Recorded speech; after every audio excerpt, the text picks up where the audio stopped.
What's cracking lacking, you guys? It is Kojin here, and today I wanted to talk about my top 10 beginner-friendly classes. This will be talking about the awakened version of a lot of these newer classes that have just now went through another update. There was a huge update called Fractures of Time, and with this update, it really fixed a lot of the problems with a lot of classes, and now we're going to really just kind of get into what classes I think are the most beginner-friendly. And when I mean beginner-friendly, these classes just tend to have really good kits. Some of them are the best in the game, some of them are a little bit lower than that, but just play safer, and some of them overall just tend to play really well if you know what you're doing. If you can put combos together really well, especially in later game dungeons, you'll tend to be able to have a better time with some of these classes. And almost all of these classes are very easy to understand. They tend to only have about 5 to 6 moves in their kit where they tend to need to be able to continuously do the damage that they need. So let's go ahead and let's kind of break it down. At number 10, I have Terror Knight, which is a burst damage late game dungeoning class. While it's naturally strong, it also provides a disgusting amount of utility along with crazy amounts of burst damage. To make it amazing and easy to understand, with the Despair change, it almost gives it an unlimited amount of mobility and additional hits to ensure that you knock down any bossing target with ease. It also is one of the few classes that have lifesteal capabilities. This class surely will not disappoint you. At number 9, we've got Spear Two-Handed, which is very capable in high AoE, which is area of effect, really good mobility, and it has a very low skill gap. And it's pretty DPS dependent, but it's very class safe for equipment dungeons for people who are starting to get into that. And on the Great Sword side, it has high mobility, burst damage, high lateral range, and it's very combo heavy. To be honest, no matter what warrior you pick, you will always have a good time. And that is including Blade Master, which is not on this list, but Blade Master is just one of those classes that everybody already knows about. So if you already know about Blade Master, this will not be included in this list, but it is a very, very good class. But as far as Hero, this is one of my favorite classes for 2 reasons. For weapon flexibility and safety. With Hero, you get a choice to pick between what you want and either get to go with high mobility, burst damage, and combo dependent greatsword, or you can go with the defensively safe and high AoE spear. Both of these are a premium chance to get really far in this game if you know how to play them really well. Ranking well in the damage charts and EXP charts, this class is almost certain to not lay you down.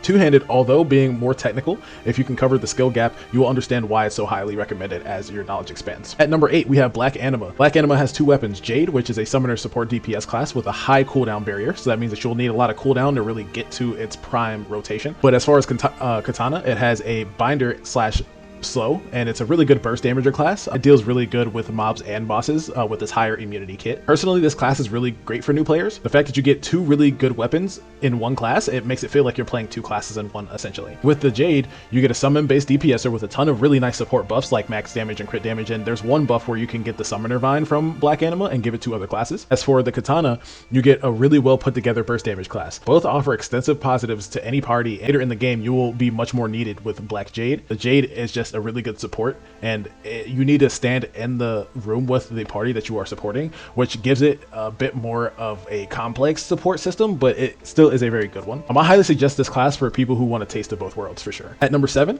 I'm going to put Rania. Rania is a DPS burst outright offense class. It has a very good mixture of both DPS and burst, and it just deals with the game in an offensive manner very well. Although you need to be 140 to unlock subclasses in LaTale, this class tends to be really good in this game with the new Fracture in Time update. Even prior, it was really well received. Ranking really well in EXP farming and dungeon hunting, this class has some of the best features to offer offensively, with high incredible mobility and the ability to consistently hit 2 platforms, and its overdrive mode topples enemies with ease. Its easy skill gap, scale, and high popularity, it's a great class for top experienced players and new players alike. Next up, we have Agni. This class is highly defensive with an above average damage kit. Most of its mobbing from stuns and stagger, with every defensive ability it has in the book. It has really good knockback resistance, several shields, immunity on certain skills, and also with its ARP shield, giving it a extra bolster to its HP stat. And once that goes away, you will also get an immunity for 2 seconds every time that your shield goes back up. The only thing that it's really missing from the defensive kit is taunting.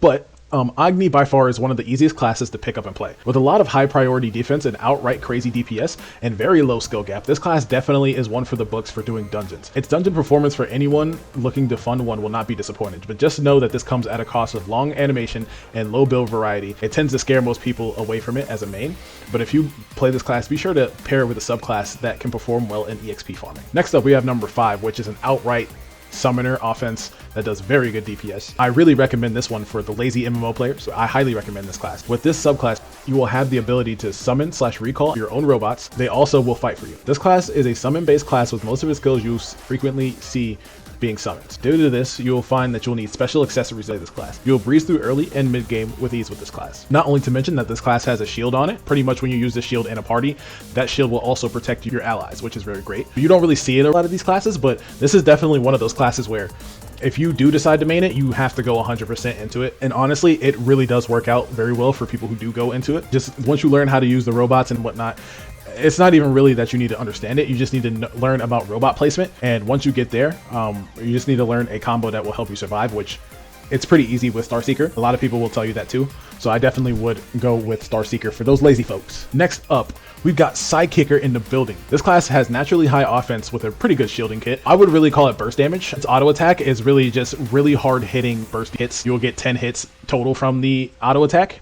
And while you're doing that, you'll have really good KBR and some resistances to help you stay alive while you're auto-attacking. If you like Spirit Bombs, Dragon Fist, and a lot of automatic movement, I can highly recommend this class. With about 80% of natural DPS coming from auto-attacking, it makes playing this class very easy to step out and into and play. With the Fracture in Time update, it now can dash cancel into 1-2 punch, making it even more accessible for new players. Next up at number 3, this is literally one of the most popular classes in the game, so I would be wrong to not put it up so high. We've got Popstar. Popstar is just an overall high performer right now. It's a summoner DPS class, the easiest support class in the game to play, and it's a top rank EXP and dungeon running class. It really is a high DPS class. I wouldn't really consider it burst simply because of the way that it DPSs. It's just so many lines and so many numbers to the point where you can't even really keep up with it. Although this class can be tough to build with the ability to be pure support, pure DPS, or both, this class is very versatile in what it can do. I put this class so high on the list because everyone either plays it or has a pop star that they use. It's easily the best support class to play,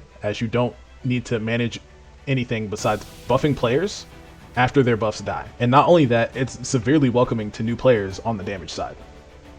About being half summon and half normal DPS, most of its skills are now hybrid, which means that they start off as a normal skill, but after the skill is casted, it will leave a summon on the field for a few seconds. This class is absolutely busted right now, and I highly do recommend playing a Popstar for anyone who likes mage performers. Next up, we have Windia. Windia is a binder / stun DPS. It's a bit frail, but it has very good combo startups. And not only to mention that, but it has literally some of the lowest cooldown any class has in this game. This also being a relatively new class in LaTale, it is one for the books with this update.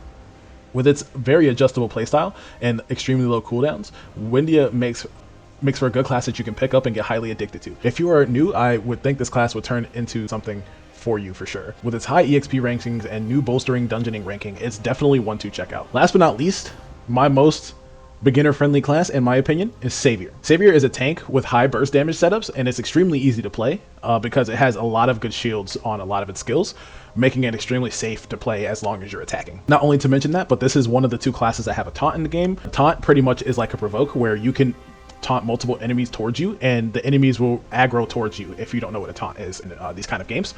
Very, very, very useful. Savior is one of those leader kind of classes where you want to go in first, so that way you can take on all the hits so that your people can continue to deal really good DPS as well. Savior Mace is a prime example of a class that's safe, high damaging, and also amazingly revamped. With its new and very flashy skill setup and capabilities to taunt enemies, have immunities, and other defensive accesses, this class makes for a class that anyone must at least have one of. Being highly safe and effective in dungeon runs by taking the lead, it topples enemies through the best defensive class kit it has to offer. Savior, Mace Tank. Savior is a prime example of a class that's safe, high damaging, and also amazingly revamped. With its new and very flashy skill setup and capabilities to taunt enemies, immunities, and other defensive accesses, this class makes for a class anyone must at least have one of. Being highly safe and effective in dungeon runs by taking the lead, it topples enemies through the best defensive kit this game has to offer, besides Agni. With even the versatility to switch to one-handed for a higher defense rating for a trade-off of a bit more damage. You'll definitely find versatility to switch to one-handed sword for higher defense rating for a trade-off of a bit of damage. You'll definitely find a build that you'll like. Even with its power grind nerf, it still has a lot to offer to new players and players who want to play at a low cost. Thank you guys for listening. Hopefully this was something that you guys can benefit from. And if you enjoy, go ahead and hit that thumbs up, comment, like, and subscribe, share the video, and I will see you next week. Peace.